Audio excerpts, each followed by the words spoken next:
Good morning and welcome to the quarterly web meeting of the Great Lakes St. Lawrence Legislative Caucus. I'm Lisa Hanairo with the Council of State Governments, and I'm managing the logistics for today's web meeting. The caucus holds these quarterly web meetings to give members opportunities over the course of the year to stay apprised of issues the organization has been tracking or might wish to track. The web meetings also are useful for updating the members on GLLC activities.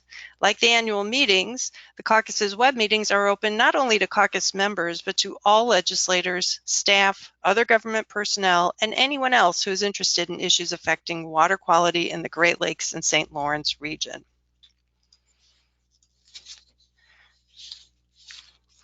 Go over the housekeeping so that you all will know how to interact with the speakers. First, this event is being recorded, and the recording will be available later today at greatlakeslagislators.org. To reduce the noise on the phone lines, everybody is in listen-only mode right now, and will stay that way during any presentations. There will be time for questions after the presentations, though, so if you'd like to ask a question, just click on the hand icon to raise your hand, and I'll open your line so that you can ask your question. If you prefer, you can also type your question in the questions pane in the webinar console. And if you do wish to speak, you must enter your audio PIN so that I can unmute your line. This is the agenda for today's web meeting. The agenda is also available in the handouts pane of the GoToWebinar control panel, and you'll also find these slides and also the presenters' slides. And now I will turn the floor over to Senator Darwin Booher, the chair of the Great Lakes Legislative Caucus, for the welcome and introductions. Senator Booher. Thank you, Lisa. Well, thank you all for attending today's webinar. Our last one for 2018, how did the time go by so fast, and my last one as the chair. For those of you who may be unfamiliar with our organization, the Great Lakes St. Lawrence Legislative Caucus, or GLLC, is a binational, nonpartisan organization dedicated solely to education, engaging and serving state and provincial legislators from the Great Lakes and the St. Lawrence region. We believe that clean water is essential to support a healthy population, a thriving economy, and a well-functioning ecosystem. For this reason, the caucus is organized around the guiding principles of assuring that the Great Lakes and St. Lawrence River continues to provide a plentiful source of clean, affordable water to our region's residents, businesses, and industries. Over 230 state and provincial legislators have enrolled as caucus members, representing all 8 states and 2 provinces in the region. There is no cost to become a member, only benefits. To any legislators listening in who haven't yet enrolled as members, I strongly encourage you to do so by visiting our website at greatlakeslagislators.org. At this time, I would like to introduce our topic and our speaker. Let's move on to our featured presentation. At our meeting and on our web meeting, we hear a lot about the investment that the federal government in the U.S. and Canada are making in the restoration and the protection of the Great Lakes. As legislators, we also know about our own jurisdiction investment in the same goal. We believe the resources we're putting into this work are making a difference and are improving water quality. But how can we know for sure? Where are the data to show that our investments are having their intended effect? Our featured speaker today is going to tell us about online resources where we can find answers to these questions. That platform is called Blue Accounting. That's Blue Accounting, and it's a collaborative effort being led by the Great Lakes Commission. Here to teach us about Blue Accounting is Victoria Pebbles, a program director at the Great Lakes Commission. Victoria has been with the Commission for 25 years. She currently manages project teams who work on a variety of topics, including clean energy, water resource management, habitat conservation, and coastal management. Previously, Ms. Pebbles held positions with the University of Michigan, the U.S. Senate, and the U.S. Environmental Protection Agency. She earned her undergraduate degree with honors from the University of California, Santa Cruz, and holds a master's degree from the University of Michigan. Ms. Pebbles was the featured speaker on our very first webinar back in 2011. So today we welcome her back. Ms. Pebbles, you have the floor. Thank you.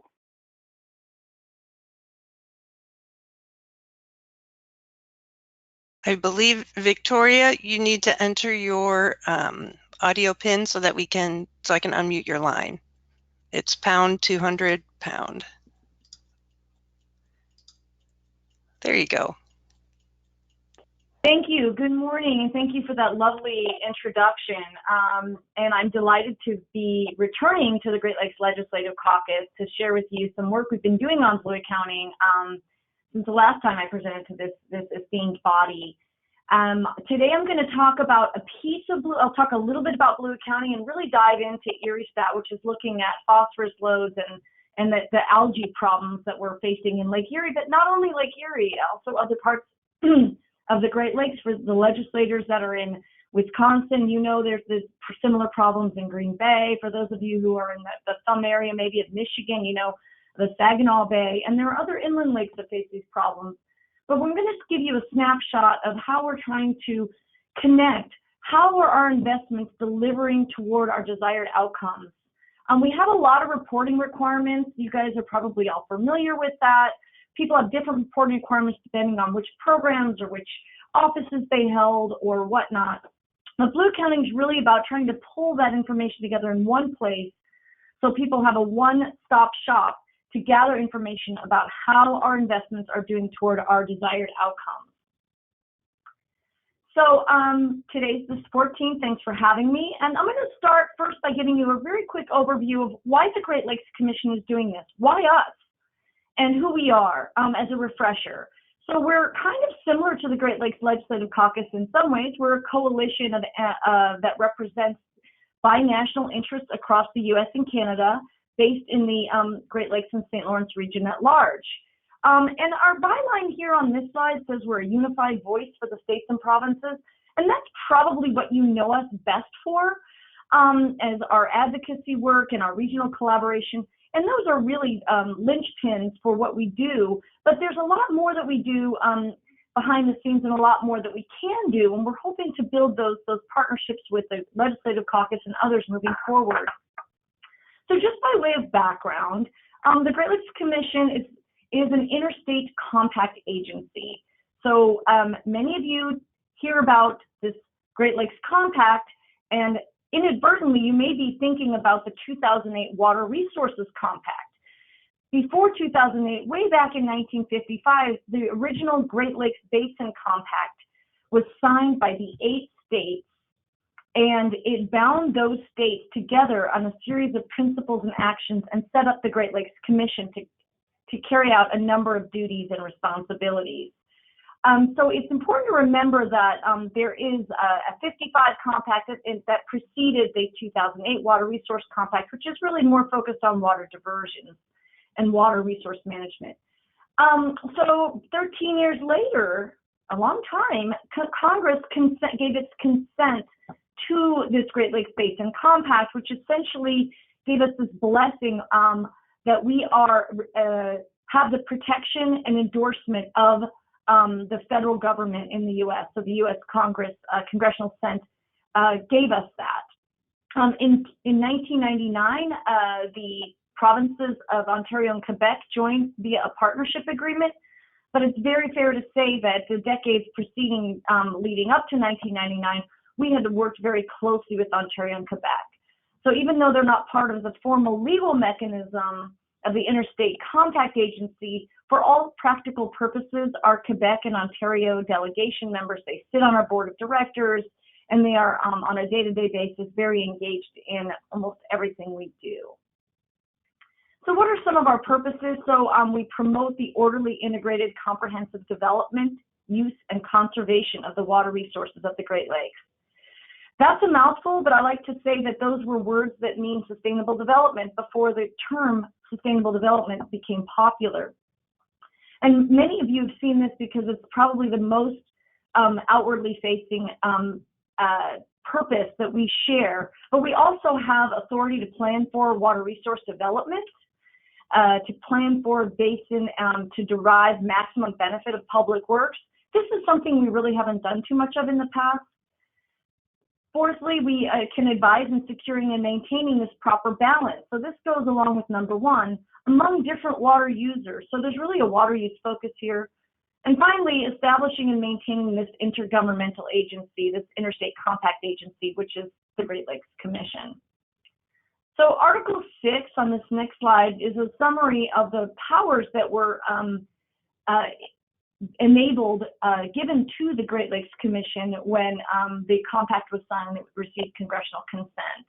And I'll let you look at, I'm not going to read these out. They're pretty broad. So pretty much anything that affects the Great Lakes we can work on. But I do want to kind of highlight that first bullet, the collect and report on data. So that's one of the key things that's really behind why we are doing this with Great Lakes, with Blue Accounting. It is in our mandate. We have a legal mandate to do this.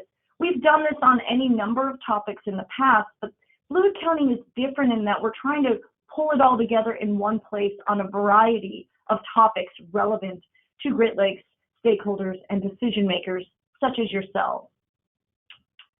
So this, I think, is my final slide about the Great Lakes Commission. We have 3 to 5 commissioners from each of the 10 states and provinces.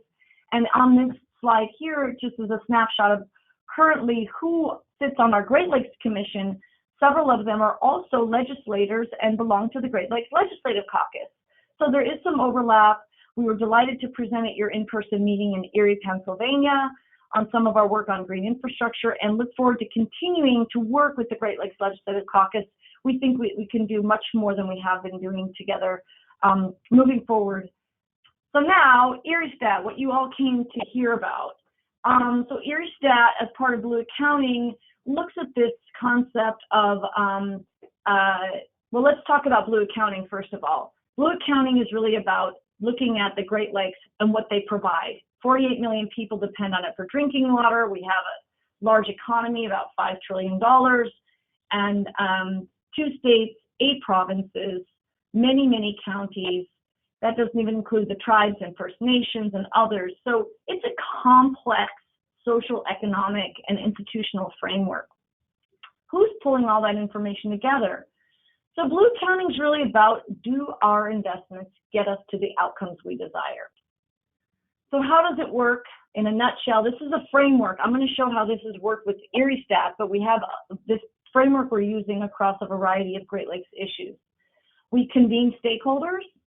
We select goals and metrics. And in the case of ERIE-STAT, the goal was already established. The goal for 40% reduction in the Western Basin was established on 2 fronts. It was established by the Annex 4 Subcommittee to the Great Lakes Executive Committee under the Great Lakes Water Quality Agreement. It was also established through a collaborative agreement that was signed by former Premier Wynne of Ontario and the governors of Michigan and Ohio. So there were some, we got off to a good start in that we didn't have to work and convene to set a goal. The goal was there for us. But still, we had to say, well, that goal is fine, but how do we actually measure progress? So you kind of got to dig in a little bit more and develop meaningful ways to measure that progress. We look at strategies. What are the things that the states, the provinces, locals, and others are doing to achieve that goal and those metrics? And then we apply those metrics to track progress through results. And I'll show that in a moment. And all of this is results in innovation and information delivery, we believe, and we'd like your feedback on it. Do you think it's delivering information in an innovative way? And if not, or if so, let us know, and let us know how we can improve. So now just moving over to really Erie Stat. So if you go to the Erie Stat homepage, you'll land on blueaccounting.org. It's just www.blueaccounting.org. And you'll see these at the top of the screen. It says issues, resources, news, our story. So if you click on issues, you'll see there 5 issues. The 4th one down says phosphorus control Erie Stat. That's the one I'm going to highlight with you today. But before I go into Erie Stat, I just want to note that, again, under the Blue Accounting Framework, we are looking at a number of issues beyond the algae and phosphorus reduction. We are looking at coastal wetlands. We're trying to track progress on invasive species. We're tracking progress on maritime transportation and also source water protection. And I'd love to tee up a webinar for you in the future if you're interested in any of these other topics. So now moving on to Erie Stat, in the spirit of that slide I showed earlier, where the first thing we do is convene. We don't do this in a silo with just the staff at the Great Lakes Commission. Our first step in the Blue Accounting process is to establish a group of people who represent the entities that have a key stake in this. And so we established a steering committee. Those are the folks listed here on this slide. You can see they represent many of the state agencies and provincial agencies. We're working on this. And this is a little bit different because we have a 2-part structure with a steering committee and then a content advisory group that just got set up that brings in NGOs and more academics. And the reason there is because we really wanted to build the trust with the governments that made the commitments to the 40% reduction. And so we wanted to really work closely with them so that they could have confidence in the data and information we were sharing. So that was done through what we call the work group, and now we're actually turning them into a real steering committee. So the structure for when you go to any individual issue on the website, or like a pilot issue like Erie Stat or source water, what you'll see is you see an overview, you see strategies, investments, results, and resources. So that's how we've organized each of the pilot issues or the issues on blueaccounting.org.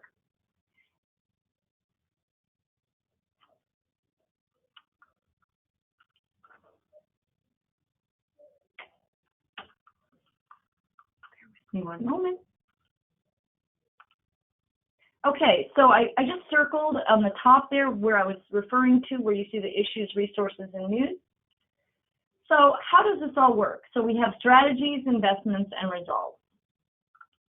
Well, we generate collaborative groups. We pull them together to identify shared goals and metrics.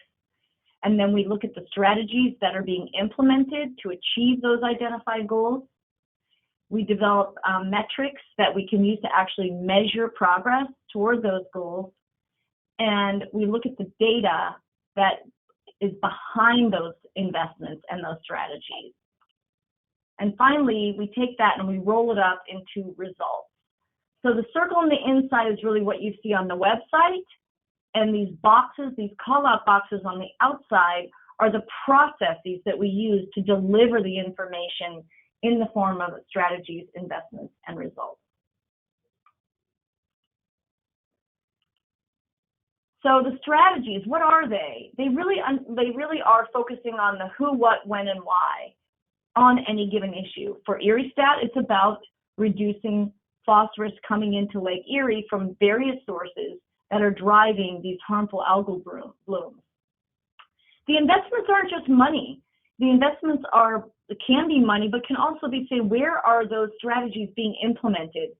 How much is being spent in dollars, but also maybe how much other resources, plans, how much technology is going in. So think of investments as a really broad way of tracking how those strategies are working. So there's a direct link between the strategies and investments. Then the two of them are really rolled up into results. So the results are very big pictures. They're not a linear connection between I implemented this policy, it cost me this much, and therefore I cleaned up Lake Erie. That's just quite impossible because there are so many different strategies being invested. But collectively in the results, we can see over time, ideally, how all of those collective investments and strategies are impacting results. And then if the results aren't telling us that the trend is moving in the right direction, that information is valuable so we can adapt. If we're not seeing the trend line move the way we want, do we reinvest? Do we invest differently? And so forth. So in a few months back, we had new results. This was back in June of 2018. We were first to deliver results on what's happening in the tributaries in Lake Erie. So each of the tributaries has a specific obligation, and that was under the Annex 4 process as well. So you can go straight from the main page, or you can click on the results page, and both of those are highlighted with an orange circle here on your screen. But we wanted to make it easy for folks to just go right to the latest tributary results.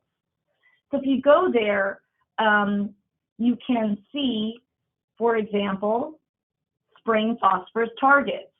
That sounds like a lot of a wonky thing, but it is important to have a goal, because if you don't have a target or a number you're trying to reach, how do you know whether you're making progress toward it? So that's very, very important. That's why the goals and the metric setting in Blue Accounting are critical, and then we can actually see how we're doing to get there. So if you were to go to ERIEStat and go to the results page and look at spring load, where there's a limit for those between the spring months which the largest have the largest runoff that contributes phosphorus to the lakes. That's why the target is focused on those spring months. And then if you were to click on, say, you can just click on this map, if you were to click on the Maumee watershed, it would outline itself in that orange line there, and then on the left-hand side, so you know where you're focused in on the Lake Erie Basin. And on the right, you would have some text as well as a graphic chart that shows you what the heck you're looking at. So here you can see what is the target, that's the line in red, and then you can see how it has changed over the years, where the blue line goes up and down. And if this was live and you were on there, you could actually hover over any one of those blue dots and it would give you more technical detail. So this is important for you and your staff as legislators. You may not want to dig in here, but if, say, you wanted your staff to download this and present it at a committee meeting or something, this little, those three lines over in the right-hand side, they would call them a hamburger, but you've seen them probably on other websites. You can click on that and you can download the map and this chart as a PDF. You can see the original data and download it in an Excel file. So that, we hope, is really handy, because we want this to be accessible at the high level, maybe for you as legislators to take a quick look at, but also if your staff want to dig into it and know more, they can go into those details. So looking forward now, what we would like to do in 2019 and beyond is put more strategies on the website. This is, again, documenting what are the different activities that are going on to reduce the phosphorus going into Lake Erie that are contributing to that harmful algal blooms. We want to put more in the investments piece. Again, it's not just about dollars spent on those strategies, but it might be new technologies or other resources that are brought to bear. So there's a direct connection between those strategies and investments. We also have been getting a lot of interest in enhancing, I showed you tributary data and the map that shows basically those watersheds and how they're doing, but there's a lot more interest in looking at what's going on the landscape. There's an understanding that many of the sources are happening up in the watershed on the land. What's going on there is of great interest, and so we're trying to tease out how do we measure that. So that'll be an activity we're going to dig into in 2019. And finally, continuing to build strategic partnerships. That will be an important role as we move forward. I mentioned when we kicked off ERIE-STAT about 2 years ago, we really had a narrower group focused primarily on engaging the states and the province with a few key academics that had the data. And now we're starting to bring in some other stakeholders that also have key information, possibly data, but could bring new information to make ERIE-STAT more robust. So I was asked by Lisa to share with you, how can we better engage with the Great Lakes Legislative Caucus? So I want you to know that Lisa is a member of the new Content Advisory Group that we've kicked off just a couple months ago. I'm happy to have her on board and to grow that connection so that we continue to communicate what we're doing with this body. It's also possible that as we tease out some subgroups to focus on different aspects of ERIE-STAT, we can look at maybe getting additional staff from your offices to serve on subgroups that might be of interest if you want to work on land metrics, for example. Blue accounting generally, we could continue to do briefings on any one of the other issues that I mentioned. If you want to learn more about mussels, what we're doing with invasive species, rather, not mussels specifically, but invasive species or coastal wetlands or maritime commerce, I'll be happy to brief you on that. It's also possible that we could get a representative on our Blue Accounting Advisory Committee. We do have a broader group that advises the entire Blue Accounting Initiative. And then finally, as I mentioned previously, providing feedback on the website. Go there, look around, click on it. What do you like? What don't you like? What would you like to see that isn't there now?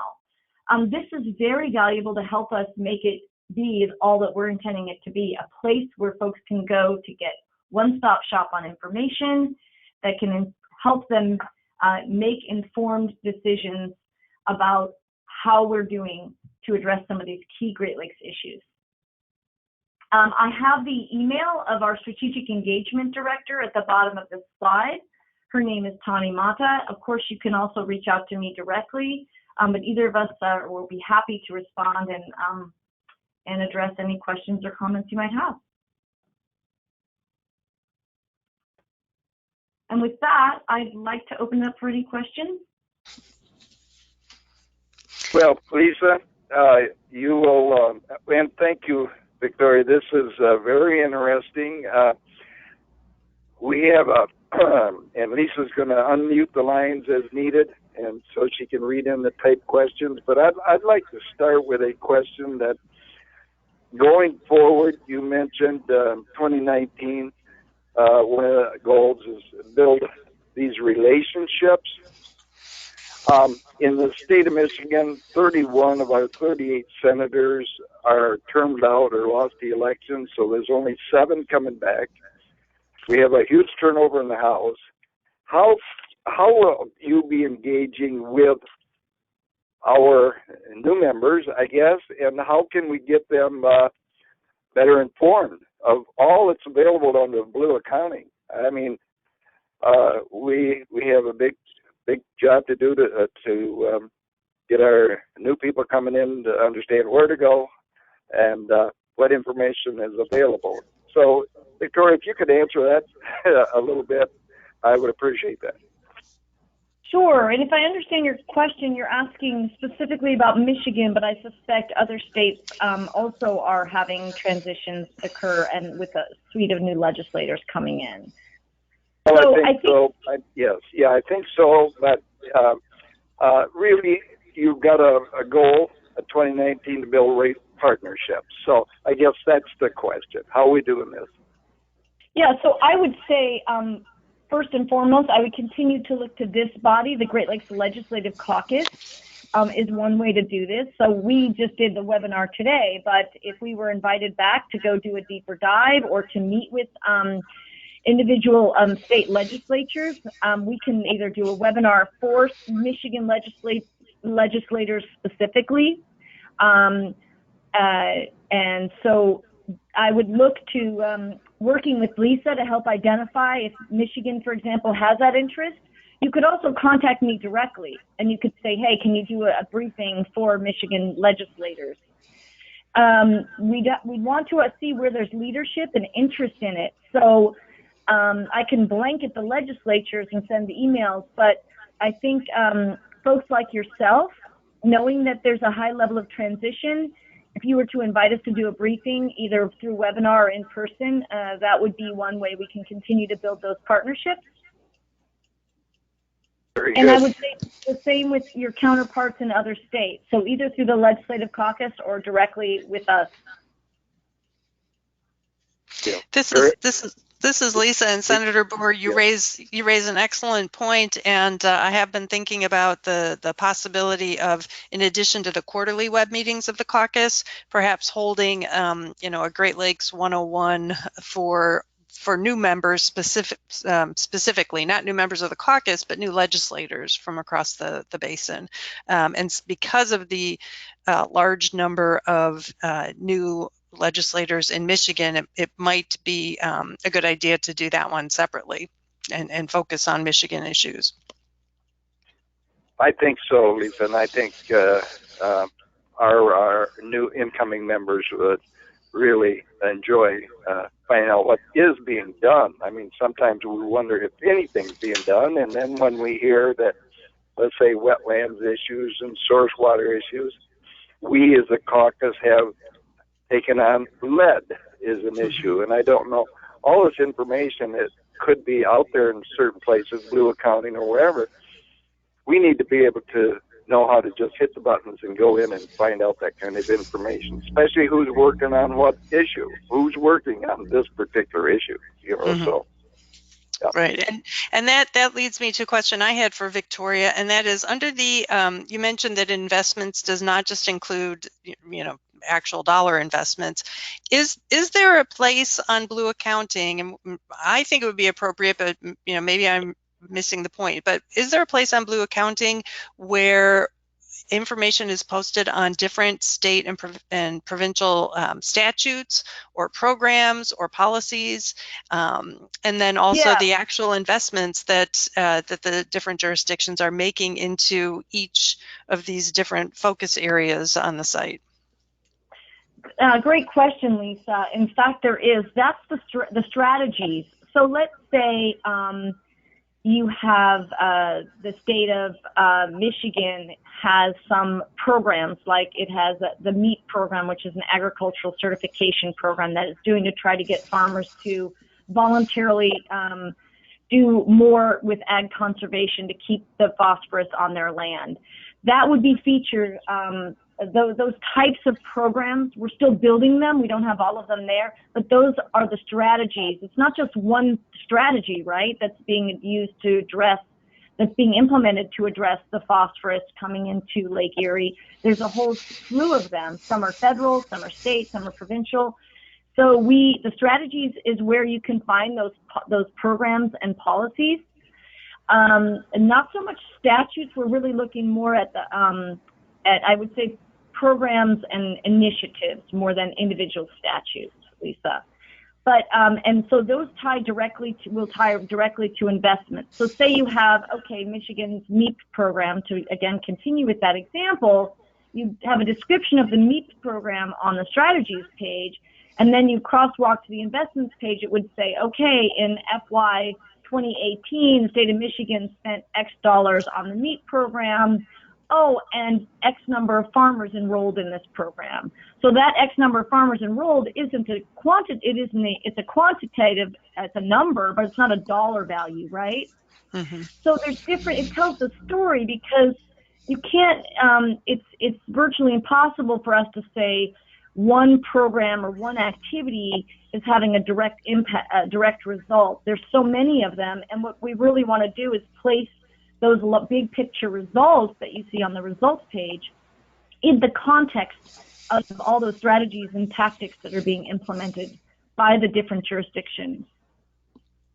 Lisa, if I can, Kurt Vanderwall, the senator that replaces me, is calling in. He can't message in for some reason, and so if it's all right, I'll ask his question. Victoria, if Great. you would, he's asking, can you ask this question? Report on all the rivers entering the Great Lakes that shows phosphorus levels, so we could take action there. He's asking if we have a place to go that we can look at all those rivers entering the Great Lakes. So it sounds like going beyond Lake Erie, and that's a good question too, Victoria. You mentioned that this is a problem, most notably in Lake Erie, but it's a problem that affects the rest of the Great Lakes. So is there a plan, or right now is there a place in Blue Accounting where nutrient or phosphorus loadings from other rivers into the other lakes is being tracked? So I'll answer the first part of that question, and we do have a plan to do this. That is, in fact, the longer term vision. We don't have that now. So Erie Stat is focused only on the Western Central Basin if you go there, because we have the 40% target. But it's not Western Erie Stat, right? So over time, we can add in additional watersheds, the rivers, as the legislator asked about, and what their loads are in all of Lake Erie. And then, yes, the vision is to move on and do it for all of the Great Lakes. I don't know if we would do phosphorus loads into Lake Superior, because it's not a Right. problem there. Mm-hmm. But certainly Lake Michigan, Lake Huron, Lake Ontario. In fact, we own the domain names already called Ontario Stat and Michigan Stat and Huron Stat. So as this Blue Accounting program evolves, we very much hope to be able to deliver that information. Great. Okay, good. Well, I think it's time that we'll, unless there's other questions out there, Victoria, we'll move to our business section of our webinar today. But we welcome you to stay on if you'd like and listen in to the business section. If not, thank you very much. It's very informative. I would ask you, Victoria, if you have seen anything that came out like Michigan's environmental report. It's on PFAS in Michigan, but we have PFAS in all our states. Have you read and seen anything on that? Because it gives a lot of background in what's happening in Michigan in PFAS, which is we're in our supplemental building right now, and where the governor's asking over $45 million put in the supplemental for it. And so it's a huge issue that we're trying to address in Michigan. But we got it all over, so. Yes, I am aware of the PFAS issue, and if I have the opportunity to, I would welcome briefing the Great Lakes Legislative Caucus on our source water initiative under Blue Accounting. And the source water initiative does have a goal around emerging contaminants or contaminants of concern, and that includes PFAS and other PFOAs and things like that. So we are beginning to take a look at that through Blue Accounting. And aside from Blue Accounting, the Great Lakes Commission is also very keenly interested in the topic. We also, as a membership-based organization, are going through a transition right now. So we'll have new commissioners come on in 2019. So we'll see how that transpires.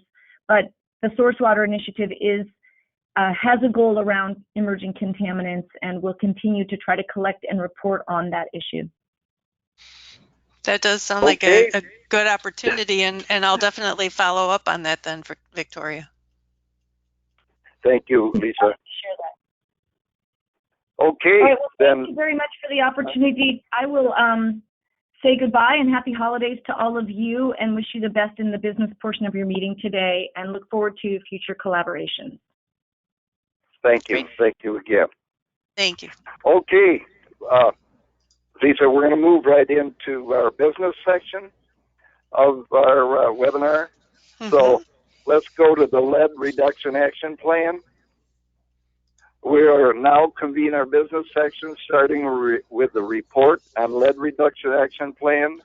This report will be provided by our good senator from Minnesota, past GLLC Chair, Senator Ann Rest. Welcome, Senator. Good morning, Senator Doerr. Thank you very much. I'm very pleased to present this report on the work that we have been doing this past 6 months or so. This year's Great Lakes St. Lawrence Policy Institute was a pilot of a new core activity to address issues on the caucus's policy agenda. Our hope is to move the needle on key Great Lakes issues by taking the best ideas from studies and collaborating across the region to put them into practice. One of the issues on our caucus's policy agenda is assuring the availability of safe, clean, affordable drinking water, important across our Great Lakes provinces and states.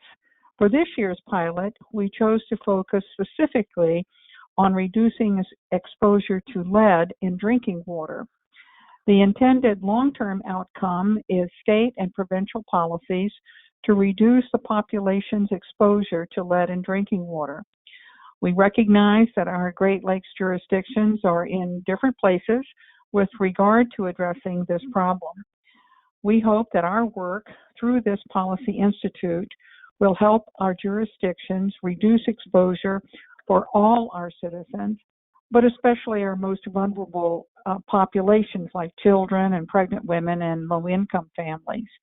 To get there, we have two near-term outcomes. First, we adopted a caucus resolution on September 22nd at our annual meeting in Erie, and in the resolution, we committed as caucus members to collaborate regionally on policy measures in the Great Lakes states and provinces.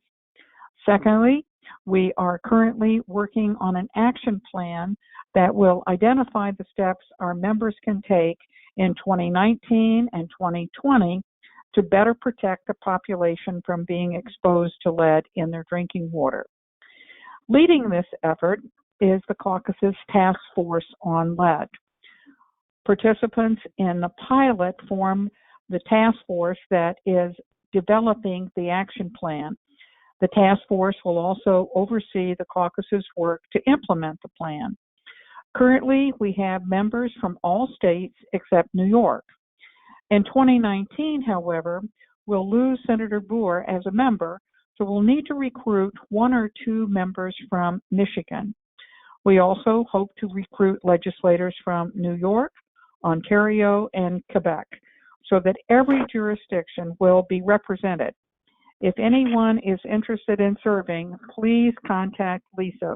We really do want your input. To follow up on the workshop in Erie, we held a conference call on November 26th. During that call, we reviewed and refined the draft action plan that we started in Erie, and that plan has 2 phases. The first phase has 4 strategies. The first, test all schools and all licensed daycares for lead in drinking water. Some of our states have already implemented legislation to do just that. The second strategy is to increase public awareness, education about the dangers of lead in drinking water, such as lead content in fixtures, the efficacy of lead testing, and the labeling of filters. Our third strategy is to encourage an inventory of lead service lines and future management plans in each municipality. Our fourth strategy is to evaluate the EPA's lead and copper rule and any proposed changes that may be coming soon. The second phase has just one strategy, and that is to increase investment in full service line replacements. In addition to identify existing sources of funding, we'll look at ways to improve access to affordable financing for private service line replacements. Our members are gathering data on their jurisdiction's public information activities and disclosure requirements when lead is found in drinking water. We hope to complete this work by the end of January. 2 members are reviewing existing public laws and bills to pull out the essential elements that, if adopted, will help us to achieve the goals stated in our caucus resolution. We'll have these essential elements completed by the end of January for sharing with all caucus members. Our next steps. What are our next steps? As soon as possible, we'd like to recruit new members to represent Michigan, New York, and the provinces of Ontario and Quebec. By the end of January, we'll complete the data gathering project, our action plan, and our recommendations for essential policy elements for states and provinces to implement. And then we'll share all this information with caucus members. Beginning with our quarterly web meeting on March 1st, put that in your calendars, we'll report on our progress in implementing the action plan. In September, the task force will gather in Chicago for a workshop in conjunction with the 2019 annual meeting of our caucus. We'll also arrange a session on this topic for the annual meeting. Finally, we hope to sponsor a session on our action plan at the Midwest Legislative Conference annual meeting in July. That meeting will also take place in Chicago. In closing, I want to acknowledge that the 2018 pilot of the Great Lakes St. Lawrence Policy Institute was made possible by a grant from the Joyce Foundation. In late 2019, we'll be building on this year's pilot with a policy institute focusing on the problem of nutrient pollution from agricultural land as well as in urban areas. We are very grateful to have received a generous grant from the Fred A. and Barbara M. Herb Family Foundation to sponsor the 2019 Institute.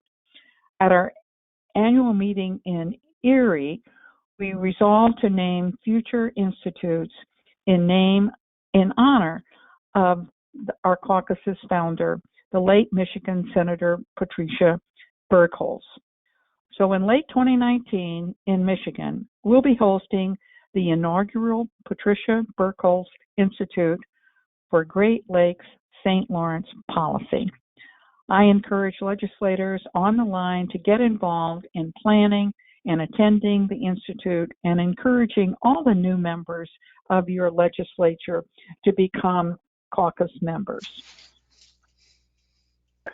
Thank you, Senator. The rest, I'll tell you what, I'm going to miss you. Great report, Thank you, and you're always pushing for action, which I'm always. Let's see what the action is from all the hard work we do. So thanks again, Senator, and a great report. You're welcome. At this point, we'll move on. Our work on lead reduction will be a major activity for us in 2019. So I'll turn the floor over to Lisa now to tell us about opportunity members will have in 2019 to learn to get involved and collaborate with one another. Thank you, Senator Booher. As Senator Rest mentioned, CSG Midwest has been awarded a new grant from the Fred A. and Barbara M. Herb Family Foundation to support the inaugural Patricia Burkholz Institute. We're very excited about that, and we'll be kicking off the planning in earnest. We've been doing some preliminary planning, but now that we know we'll have funding to host this event, we'll kick off the planning in January, and it'll take place in a Michigan location to be determined, but it'll be late 2019. This year's the pilot was held in conjunction with the caucus's annual meeting, but that is not the plan going forward for these biennial institutes. Another event that, of course, is important for everyone is the annual meeting of the Great Lakes St. Lawrence Legislative Caucus. That'll take place in Chicago at the Wyndham Grand Hotel on September 13th and 14th, and registration for that meeting will open up in June. So please mark your calendars. And then also the quarterly web meetings have been scheduled for 2019. They'll all take place at the same time, 10 a.m. Eastern, 9 a.m. Central. We strive to keep them all an hour long. So please mark your calendars for those events, and I'll share the agenda and the registration link for each of these 1 month prior to the web meeting. There will be several opportunities for members to get involved in activities next year. As a result of the caucus's strategic planning process from 2018, there are a number of things that will be going on, and so we'll be looking for members to sign up and serve on committees or task forces. Senator Rest already mentioned the need for new members to serve on the task force on lead. The Burkholz Institute will be planned by a steering committee that will include caucus members, but also partners, such as we hope to partner with the Great Lakes Commission and at least one academic institution. So we'll be starting conference calls of the steering committee, I hope, in January. So please let me know if you're interested in serving on that steering committee. And then following up on the caucus's resolution from the 2018 meeting, we need 3 to 5 members who would be willing to get together on a few conference calls and sketch out the plans, ideally a resolution for establishing a regional Great Lakes St. Lawrence Appreciation Day. That task force, I envision only having a few conference calls to work up a resolution that the states and provinces can consider. There will also be a need for members to represent the caucus at various events. This too stems from the caucus's strategic planning process. One of the decisions was to have a greater presence and greater collaboration with other organizations, such as the Great Lakes St. Lawrence Cities Initiative. That's the mayors, the Great Lakes and St. Lawrence governors and premiers, and there's even a Great Lakes Public Forum that the two nations are hosting. That'll be in Milwaukee in 2019. And so I can attend these meetings, but it's a lot better if we can send legislators to attend.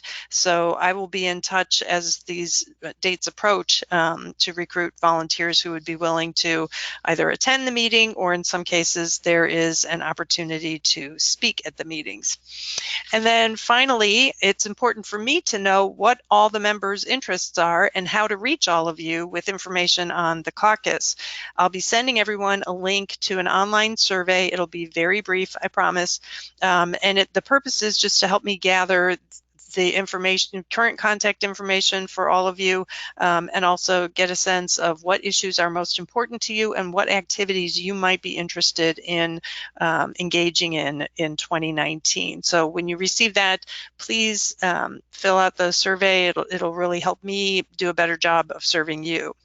And then also I'll be reaching out to new legislators in all the jurisdictions to help them learn about the caucus and to encourage them to enroll as members. Peer-to-peer outreach, though, is by far the most effective means of recruiting new members. So I encourage all of you to reach out to your colleagues about the caucus, encourage them to join, and remember that the caucus is a nonpartisan organization, so please consider reaching out to legislators from all parties.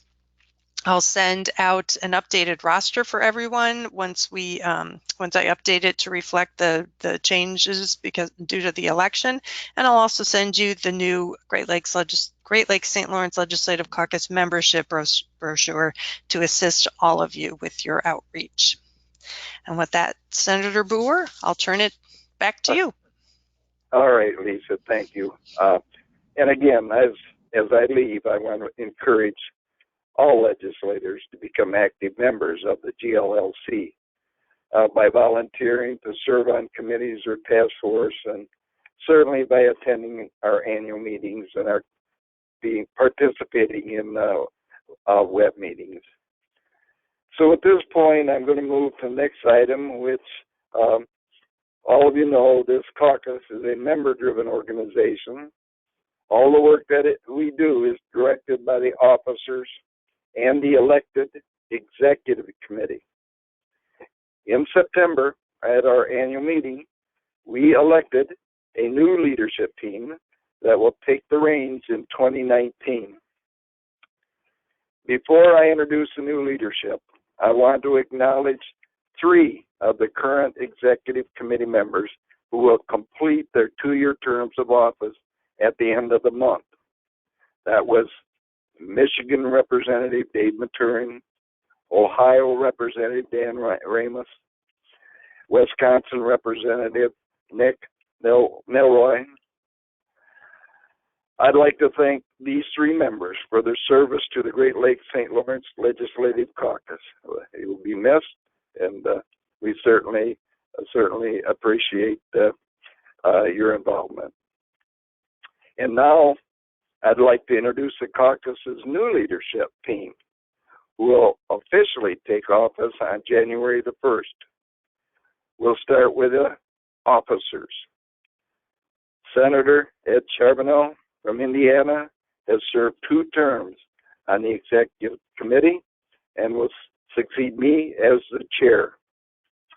Joining Senator Charbonneau as an officer will be Illinois Representative Robin Gable, who has represented that state on the executive committee since it was establishment in 2012. I just can't say enough about, I know these 2, and they will represent GLLC at the highest level. I know everyone will be in good hands under their leadership. Joining those 2 new officers will be on the executive committee that will have several new faces.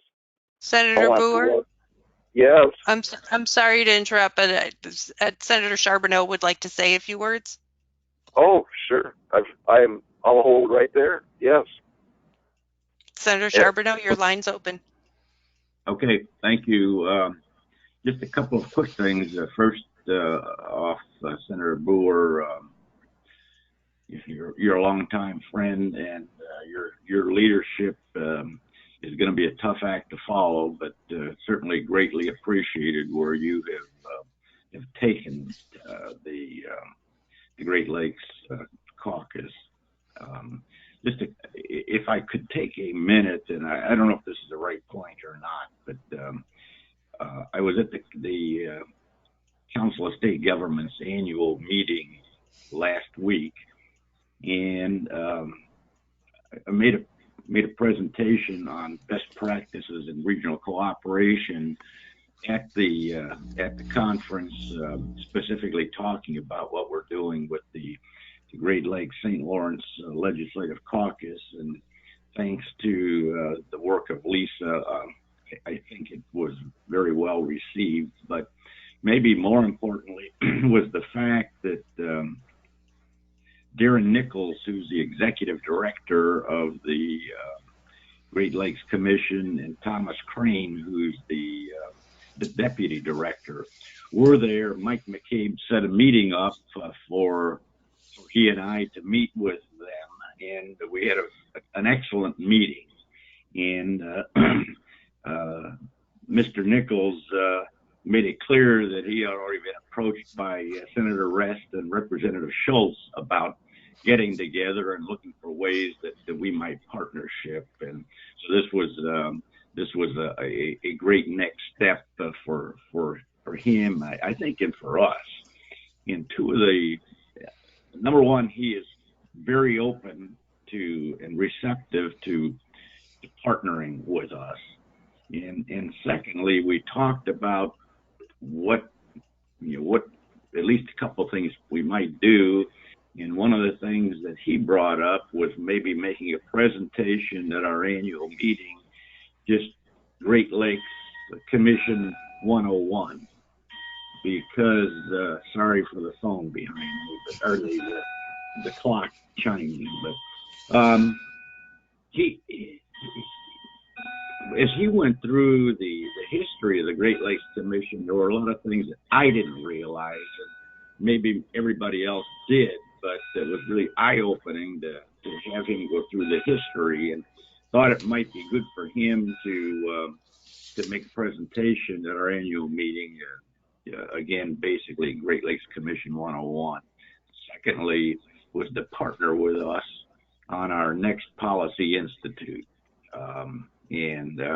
So I look at those as great opportunities for the Great Lakes St. Lawrence Legislative Caucus to partner with the Great Lakes Commission, and I thank Senator Rest and Representative Schultz for laying the groundwork for that discussion before we got to Covington, Kentucky.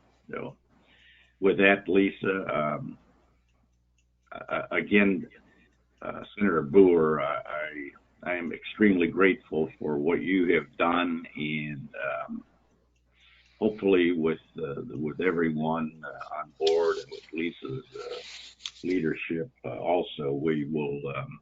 You prepared us to move to the next level, so thank you very much. Well, thanks for those kind words, Ed, and again for taking the initiative of moving this caucus forward.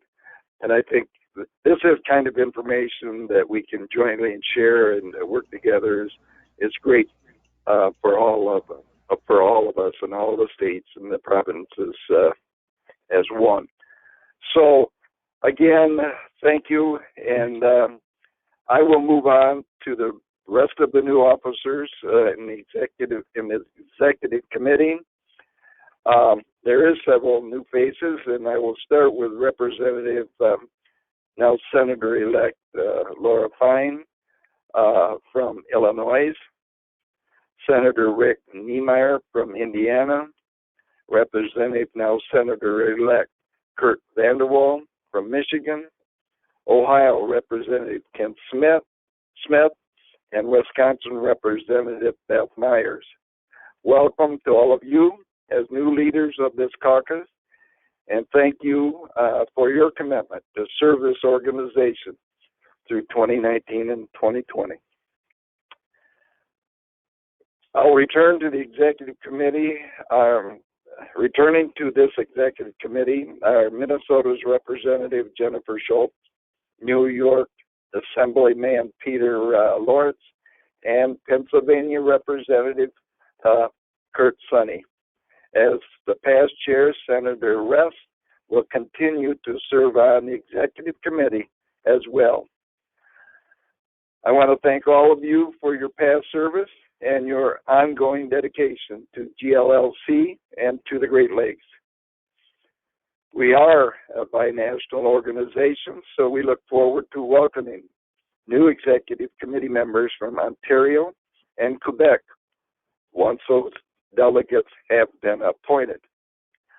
I want to acknowledge and thank the GLLC members who will be returning to the legislature and will, therefore, continue to be a member of this caucus.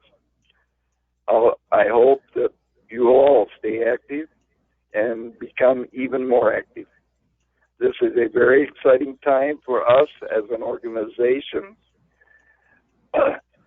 because we'll be refocusing our mission on taking coordinated regional action to address problems that affect water quality in our region. The more members we have directly involved in that work, the more likely it will succeed. To those who are not returning, I extend an invitation to all of you to stay tuned into what the GLLC will be doing in 2019 and beyond. I know that I will.